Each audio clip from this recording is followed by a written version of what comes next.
ہم اکثر سوچتے ہیں کہ مایوسی کفر کیوں ہے۔ جب تک زندہ ہے اچھے برے دن تو آتے ہی ہیں انسان کی زندگی میں، اور انسانی فطرت ہے کہ وہ برے دنوں میں اکثر مایوس ہو ہی جاتا ہے۔ تو مایوسی کو اللہ نے اتنا بڑا گناہ یعنی کفر کیوں کہا ہے؟ اس لیے اس سوال کے جواب کے لیے قرآن سے دلائل ملے۔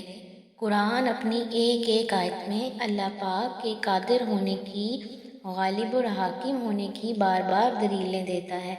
اللہ فرماتا ہے کہ اگر میں چاہوں تو کیا نہیں کا ممکن؟ جو مجھے معلوم ہے وہ تمہیں نہیں معلوم۔ کون ہے جو میرے سوا کچھ کر سکے؟ ہر کام میرے کن کا محتاج ہے۔ اتنی بڑی دلیل کے بعد بھی اگر بندہ مایوس ہو کر بیٹھ جائے تو پھر اللہ کی کہی ہوئی ہر بات کو نہ ماننے والی ہی بات ہوئی نا۔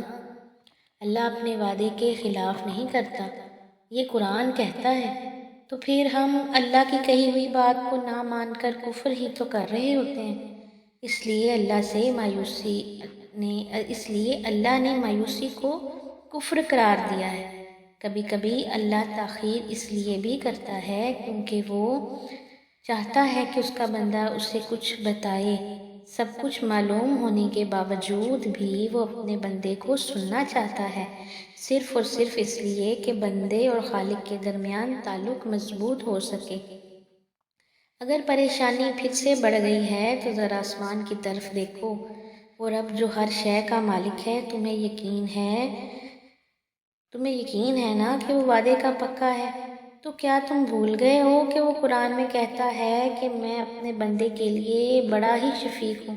وہ جب بار بار کہتا ہے کہ وہ نہایت رحم کرنے والا ہے تو یہ اداسی کیسی، یہ نا امیدی کیسی؟ دیکھو، یہ غم، پریشانی، حادثے تو زندگی کا حصہ ہیں۔ یہاں کچھ بھی ہمیشہ کے لیے نہیں ہے۔ اگر خوشیوں کی ٹھنڈی ہوائیں ہمیشہ نہیں رہتی تو یہ دکھ کے بادل بھی ہمیشہ کے لیے نہیں۔ بانو قدسیہ کہتی ہیں کہ زندگی مسلسل جدوجہد اور آزمائشوں کا دوسرا نام ہے۔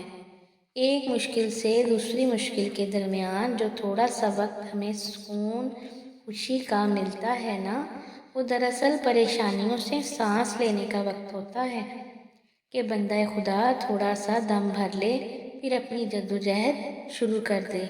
اس لیے امید نہ ہارو، وہ تمہاری ساری دعائیں قبول کرے گا۔ اطمینان رکھو، ایک دن تمہیں پتہ چل ہی جائے گا کہ اللہ تم سے واقعی محبت کرتا ہے، 70 ماؤں سے بھی زیادہ۔ شاید ایسی محبت کبھی کسی نے تم سے نہیں کی ہوگی۔ تمہارا دل اس یقین سے اللہ کے ہر فیصلے سے راضی ہونا شروع ہو جائے کہ دعاؤں کی دیری سے تمہاری دعائیں ادھوری نہ چھوڑنا پڑیں، اور آہستہ آہستہ سارے دروازے بھی کھل جائیں گے جو کئی رکاوٹوں کی وجہ سے بند ہیں۔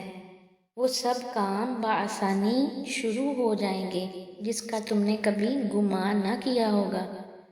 معجزہ ہو ہی جائے گا اور تم اللہ کا شکر ادا کرتے نہ تھکو گے۔ لیکن ٹھہرو، ان سب کے لیے تمہارے دل میں اللہ کے لیے محبت ہونا ضروری ہے۔ یاد رکھو، بعض اوقات ہماری جو دعائیں قبول نہیں ہوتی نا، ان کے نہ قبول ہونے میں کوئی نہ کوئی حکمت ضرور ہوتی ہے۔ پھر اللہ سے کہا کرو کہ اے اللہ، میں تیری رضا میں راضی، تو میری رضا میں راضی ہو جا۔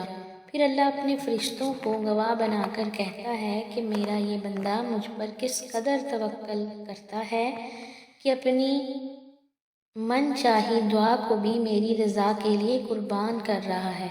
اے فرشتوں، گواہ ہو جاؤ، میں اسے ایک دن ضرور راضی کروں گا انشاءاللہ۔